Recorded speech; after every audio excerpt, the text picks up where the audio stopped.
تكنولوجي سميتو البارتي هوابيه هذه هي نوض هذه كامل نوض. Le mégawattheure, c'est 580 mégawatts, c'est la puissance. L'énergie, c'est de ici à l'intérieur du cube de 290. Et donc c'est ça, et sa structure, on va amener 500 hectares de la réserve foncière. Parce que je peux.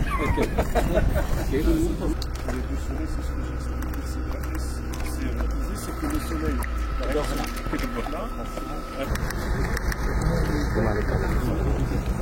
Voilà, ça reflète.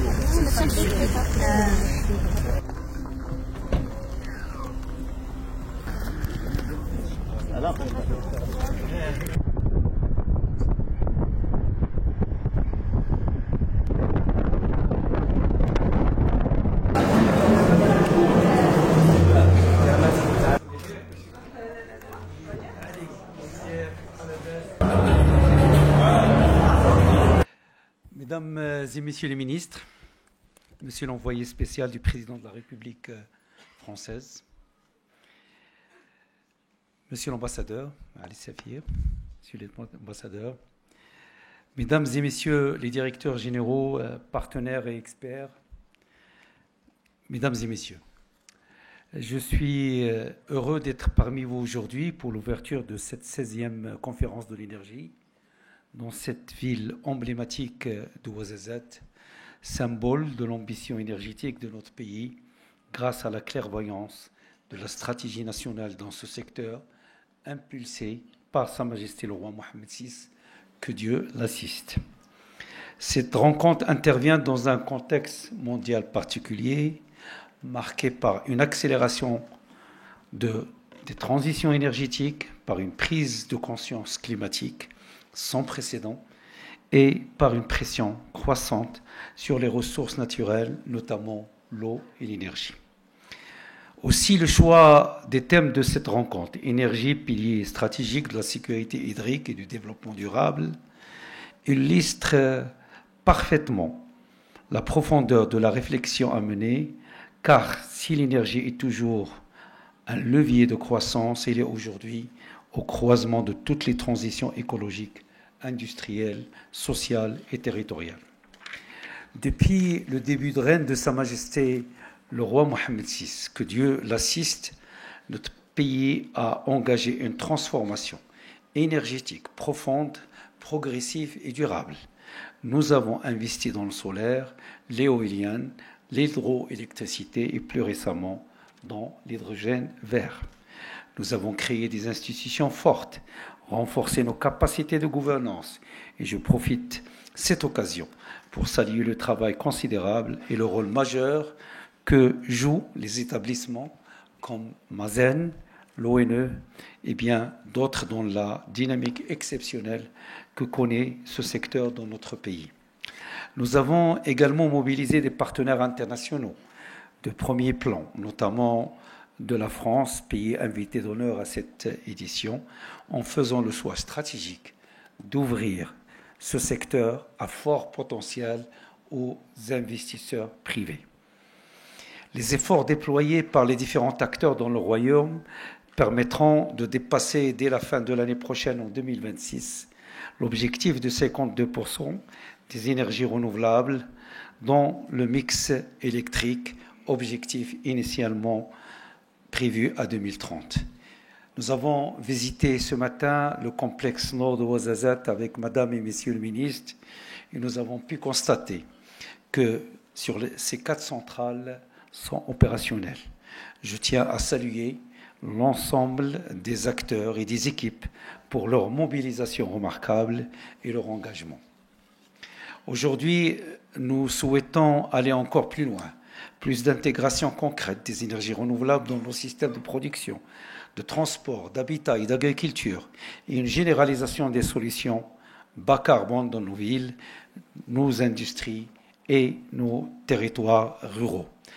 En parallèle, l'émergence de technologies de rupture doit être pleinement saisie. L'hydrogène vert, en particulier, représente une opportunité historique pour le Maroc. Dans ce sens, l'offre Maroc pour le développement du secteur de l'hydrogène vert, en cours de mise en œuvre en application des hautes orientations royales, s'inscrit dans le prolongement de 15 ans d'expérience du Royaume dans le développement des énergies renouvelables et de plus de 30 ans d'ouverture d'investissements privés dans le secteur énergétique. Cette offre est destinée à développer la filière de l'hydrogène vert à travers la mise à contribution de la position privilégiée du Royaume, de ses ressources naturelles riches et diversifiées, de sa situation géographique stratégique et de ses infrastructures aux normes internationales. Permettez-moi ici de rappeler les hautes directives royales contenues dans le discours du trône du 29 juillet 2023, dans lequel le souverain avait engagé le gouvernement à entreprendre la mise en œuvre rapide et qualitative de l'offre Maroc dans le domaine de l'hydrogène vert, de manière à valoriser les atouts dont dispose notre pays en la matière et à répondre au mieux aux projets portés par les investisseurs mondiaux dans cette filière prometteuse. Fin de citation de Sa Majesté. Mesdames et messieurs, parler d'énergie aujourd'hui, c'est aussi parler de l'eau. Le nexus énergie-eau devient une préoccupation majeure et un véritable défi pour plusieurs pays. La synergie entre les politiques de l'eau et de l'énergie devient une exigence. Il implique une approche intégrée, territorialisée, multisectorielle, qui associe l'ingénierie technique, l'intelligence économique et la recherche scientifique, et aussi la participation citoyenne. Au Maroc, le stress hydrique qu'a connu notre pays les 7 dernières années nous impose une refonte totale de notre politique hydrique. L'innovation doit être intégrée à toutes les chaînes de valeur du secteur de l'eau suite aux hautes directives royales depuis la recherche et la mobilisation des ressources jusqu'à leur distribution et leur réutilisation. Aussi, face à l'aggravation des effets de changement climatique et de leur impact sur les ressources en eau d'une part et l'accroissement de la demande en eau d'autre part, notre pays s'est engagé conformément aux hautes orientations royales pour la réalisation d'un programme d'envergure de dessalement. L'objectif est de renforcer et de sécuriser l'alimentation en eau potable dans plusieurs régions et assurer aussi l'irrigation de plusieurs milliers d'hectares au niveau de périmètre. Par ailleurs, l'alimentation des stations de dessalement par les énergies renouvelables permet, et vous le savez, d'atteindre 2 objectifs majeurs, la réduction de l'empreinte carbone d'unités de dessalement et la réduction du coût de mètre cube d'eau dessalée, comme c'est le cas pour ce grand projet de dessalement à Dakhla en cours de réalisation par Nariva Énergie. Mesdames et messieurs, notre transition énergétique nationale repose sur une vision anticipative qui fait des énergies renouvelables un pilier fondamental de notre développement, de notre souveraineté énergétique et de notre transition vers une économie bas carbone. Ces efforts ne sauraient porter leurs fruits sans un cadre d'une gouvernance rénovée, d'une ouverture renforcée à l'investissement privé, national et international, et une réglementation claire, stable et prévisible. C'est dans ce sens que s'inscrit la réforme globale du secteur énergétique, engagée par le gouvernement en parfaite cohérence avec les hautes directives royales. Il vise à renforcer la compétitivité du secteur, à valoriser les ressources locales et à faire du Maroc une plateforme régionale et d'échange énergétique.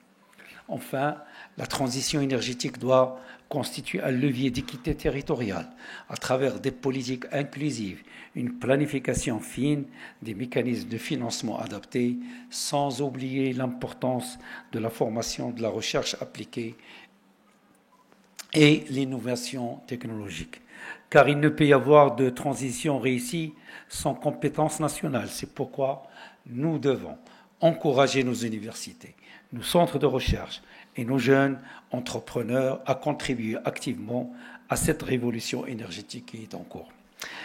Mesdames et messieurs, sous l'impulsion de Sa Majesté le roi Mohammed VI, que Dieu l'assiste, le Maroc poursuivra avec détermination sa trajectoire en faveur d'un développement sobre en carbone, juste et durable, en renforçant ses partenariats et en s'affirmant comme une force de proposition et de solution à l'échelle régionale et internationale.